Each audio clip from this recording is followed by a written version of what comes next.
من الشیطان الرجیم بسم اللہ الرحمن الرحیم الحمدللہ رب العالمین صلی اللہ علی محمد وآلہ الطاہرین لا سیما بقیت اللہ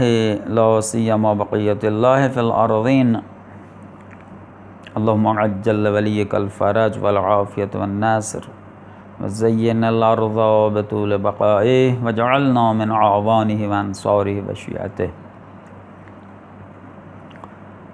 قال امیر المؤمنین علی بن ابی طالب علیہ السلام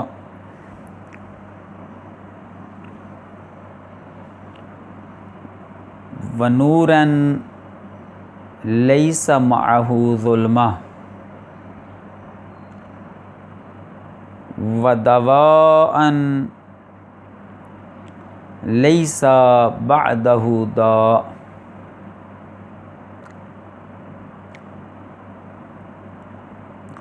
مولا کائنات فرماتے ہیں کہ قرآن کریم یہ اللہ کا کلام ایسی دوا ہے کہ جس کے بعد کوئی بیماری لاحق نہیں ہوتی، اور یہ ایسا نور ہے کہ جس کے ساتھ کسی قسم کی ظلمت کا شائبہ نہیں ہے. یہ ایسا نور ہے کہ جہاں پر یہ نور چمکتا ہے وہاں ظلمت نہیں آ سکتی. تو قرآن کریم کی ہم تلاوت کو بہتر بنانے کے لیے، اچھے انداز میں تلاوت کرنے کے لیے، فہم قرآن کے لیے یہ ہم تجوید کے قواعد پڑھ رہے ہیں. تو یہاں تک ہم پہنچے تھے کہ حروف استعلاء میں تفخیم کے مراتب، حروف استعلاء پر جب زبر ہو، فتح ہو، تو اس صورت میں ان حروف استعلاء کو میں تفخیم زیادہ ہوگی، اور جب ان کے اوپر ضمہ ہو یا یہ ساکن ہوں تو اس صورت میں تفخیم درمیانی ہوگی. اور اگر ان پر کسرہ ہو، زیر آ جائے ان حروف استعلاء پر، تو اس صورت میں ان میں تفخیم کم ہوگی. ان حروف استعلاء میں تفخیم کے مراتب کو مشخص کرنے کے لیے اور لفظ اللہ کی لام میں تفخیم کو واضح کرنے کے لیے، سمجھنے کے لیے، تمرین کرنے کے لیے سورۃ المنافقون جو درس کا حصہ ہے، اور یہ قواعد تجوید کا حصہ ثانی کا تیسرا درس ہے. تو اس میں ہم سورۃ المنافقون کی تلاوت کرتے ہیں. اس میں انشاءاللہ آپ یہ حروف استعلاء کی تفخیم کے مراتب کو مشخص کریں گے کہ جہاں پر بھی حروف استعلاء پر فتح ہوگا اس کو پرحجم پڑھیں گے، تفخیم زیادہ ہوگی. جہاں پر حروف استعلاء ساکن ہوں یا ان پر فتح آ جائے تو اس صورت میں درمیانی ہوگی تفخیم، اور جب کسرہ آ جائے تو اس میں تفخیم کم ہوگی. اور اسی طرح لفظ اللہ کی لام اگر اس سے پہلے لفظ اللہ سے پہلے ضمہ ہو یا فتح ہو تو لفظ اللہ کی لام کو تفخیم کے ساتھ پڑھیں گے، پرحجم پڑھیں گے. اور اگر لفظ اللہ سے پہلے والے حرف پر، یعنی اس لفظ اللہ سے پہلے والا لفظ اور اس کے آخر والے حرف پر کسرہ ہو تو ملاتے وقت جب ملا کر پڑھیں گے لفظ اللہ کے ساتھ تو لفظ اللہ کی لام میں ترقیق ہوگی، اس کو باریک پڑھیں گے. تو ہم سورۃ المنافقون کی تلاوت کرتے ہیں، انشاءاللہ آپ اور سے سنیں، پھر بعد میں اس کی تمرین کریں. اعوذ باللہ من الشیطان الرجیم بسم اللہ الرحمن الرحیم. اذا جاءك المنافقون قالوا نشهد إنك لرسول الله والله يعلم إنك لرسوله والله يشهد إن المنافقين لكاذبون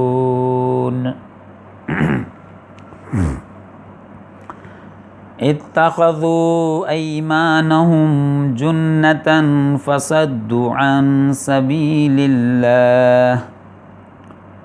إنهم ساء ما كانوا يعملون ذلك بأنهم آمنوا ثم كفروا فطبع على قلوبهم فهم لا يفقهون وإذا رأيتهم تعجبك أجسامهم وإن يقولوا تسمع لقولهم كأنهم خشب مسندة يحسبون كل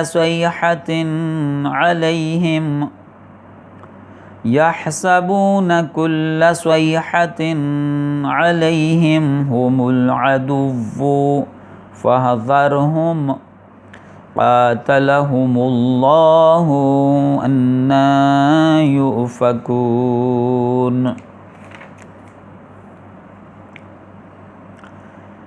وَإِذَا قِيلَ لَهُمْ تَعَالَوْا يَسْتَغْفِرْ لَكُمْ رَسُولُ اللَّهِ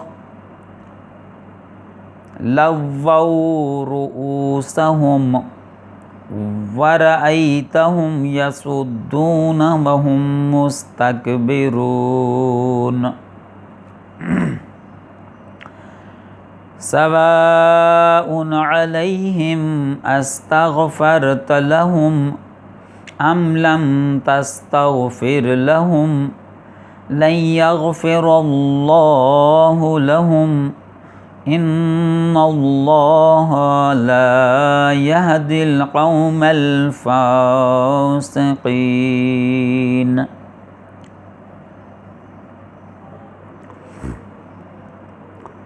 هم الذين يقولون لا تنفقوا على من عند رسول الله حتى ينفضوا ولله خزائن السماوات والأرض ولكن المنافقين لا يفقهون يقولون لئن رجعنا إلى المدينة ليخرجن الأعز منها الأذل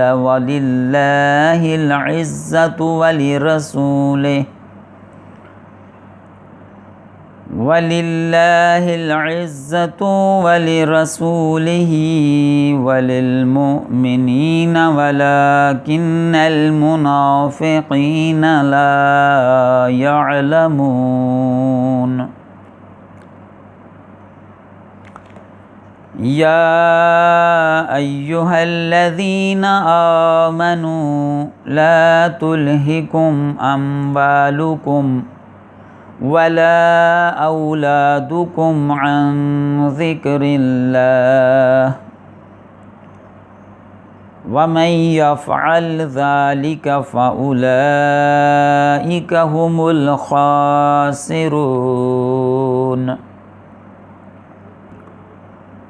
وأنفقوا مما رزقناكم من قبل أن يأتي أحدكم الموت فيقول ربي لولا أخرتني إلى أجل قريب فأصدق وأكن من الصالحين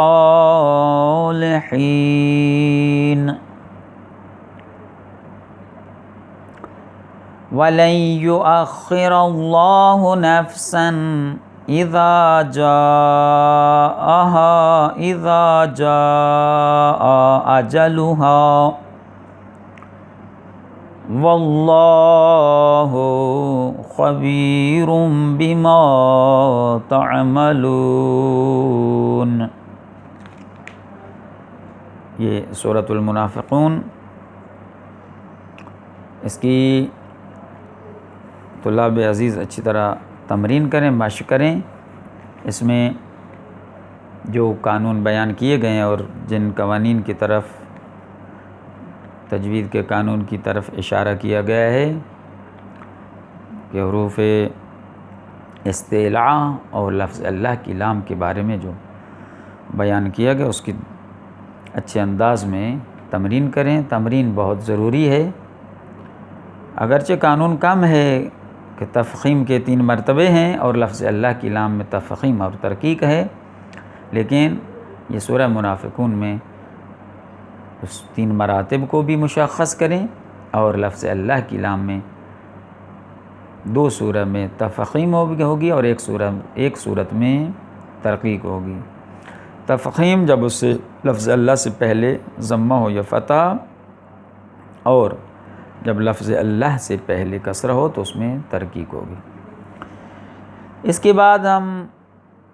بیان کرتے ہیں کہ حرف را کی تفخیم اور ترقیق۔ حرف را میں جب تفخیم ہوگی تو اس کو اس وقت زبان کی نوک کہاں لگنی چاہیے،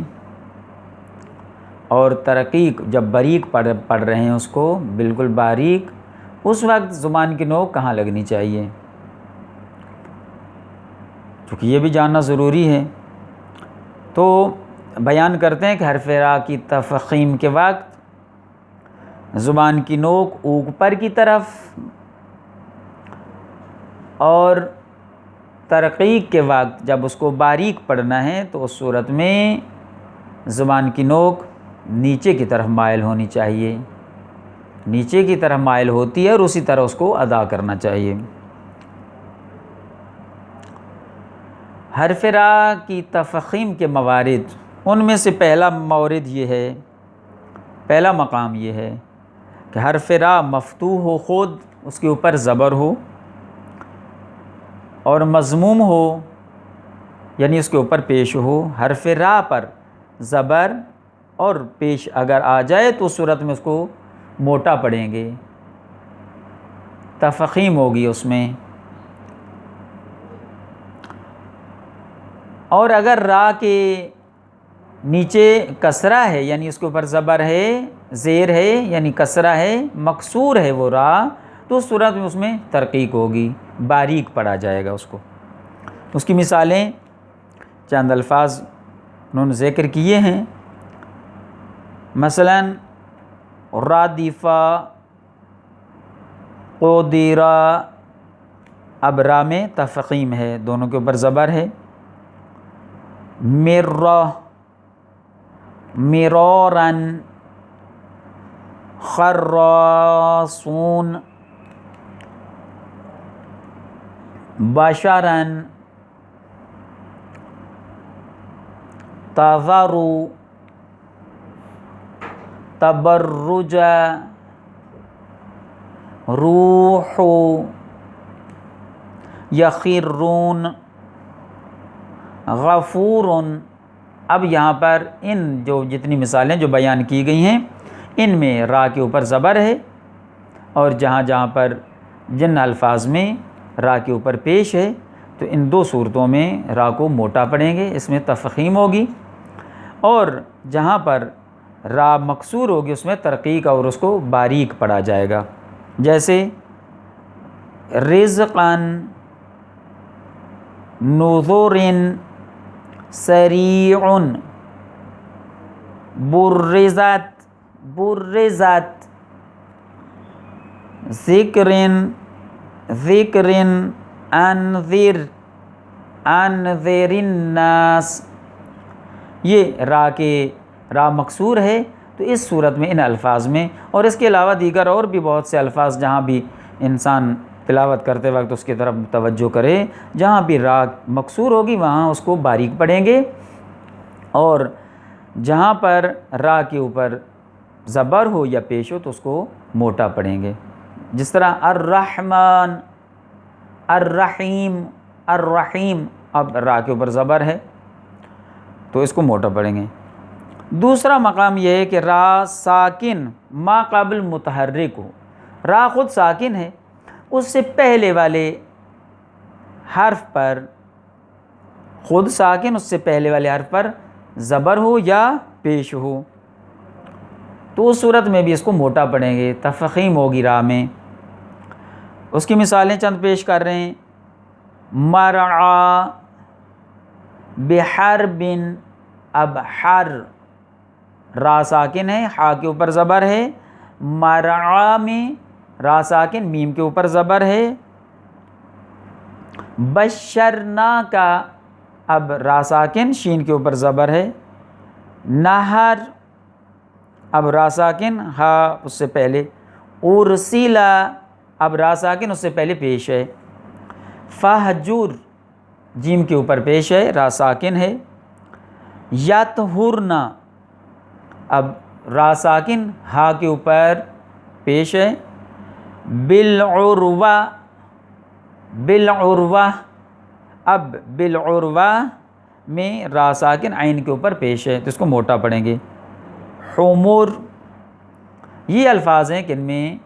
را کو موٹا پڑھا جائے گا، اس میں تفخیم ہوگی۔ را میں ترقی کب ہوگی؟ کہتے ہیں را ساکن اور اس سے پہلے والے حرف پر کسرہ ہو، پہلے والا حرف مکسور ہو تو صورت میں اس میں ترقیق ہوگی، جیسے میریتن، احصرتم، احصرتم، فانذر، بشرہم، بشرہم، قدر، اب اس طرح کی اور بھی بہت زیادہ مثالیں ہیں، یہ چند بطور مثال انہوں نے پیش کی ہیں چاند الفاظ، اور بھی آپ جہاں بھی تلاوت کریں گے تو آپ کو فراوان مثالیں مل جائیں گی۔ تلاوت کرتے وقت توجہ اس بات کی طرف ہونی چاہیے کہ اب را کے بارے میں جو ہم پڑھ رہے ہیں، را کی تفخیم اور ترقیق کے موارد، تو خلاصہ آج کے درس کا یہ ہوا کہ را میں تفخیم کے وقت زبان کی نوک اوپر کی طرف مائل ہوتی ہے، اور ترقیق کی صورت میں جب اس کو باریک پڑھا جاتا ہے تو اس میں را زبان کی نوک نیچے کی طرف مائل ہوتی ہے۔ را کی تفخیم کہ خود را کے اوپر زبر ہو یا پیش ہو، اس صورت میں تفخیم ہوگی، را مکسور ہو تو اس میں ترقیق ہوگی۔ دوسرا مورد جو بیان کیا کہ خود را ساکن ہے، اس سے پہلے والے حرف پر ضمہ ہو یا فتح ہو، یعنی زبر ہو یا پیش ہو تو صورت میں اس میں تفخیم ہوگی، اور را ساکن اس سے پہلے والے حرف پر کسرہ ہو یعنی مکسور ہو تو صورت میں اس میں ترقیق ہوگی۔ تو انشاءاللہ بعد میں جو مطالب اس کے بارے میں ہیں وہ انشاءاللہ بعد والے درس میں بیان کیے جائیں گے۔ آپ دوستوں سے، طلاب عزیز سے گزارش ہے کہ ان موارد کو مد نظر رکھتے ہوئے، ان قوانین کو مد نظر رکھتے ہوئے حفظ کرنے کے بعد اس کا درجہ مقام مرتبہ اس کا ہے مشق کا ہے، مشق کا مقام ہے، مشق کے بغیر قانون کا حفظ کرنا کافی نہیں ہے، چونکہ ضروری ہے۔ یہ قرآن کریم کے بارے میں ہم پڑھ رہے ہیں تو یہ اس کو آسان اور بالکل سرسری نہ لیں، بلکہ اس کو اس میں دقت کریں، سب سے پہلے قانون کو سمجھیں، پھر اس کے لاگو کرنے میں رعایت کریں قانون کی، پھر مشق کرتے وقت بھی آپ کی مکمل توجہ ہونی چاہیے۔ وصلی اللہ علی محمد وآلہ الطاہرین۔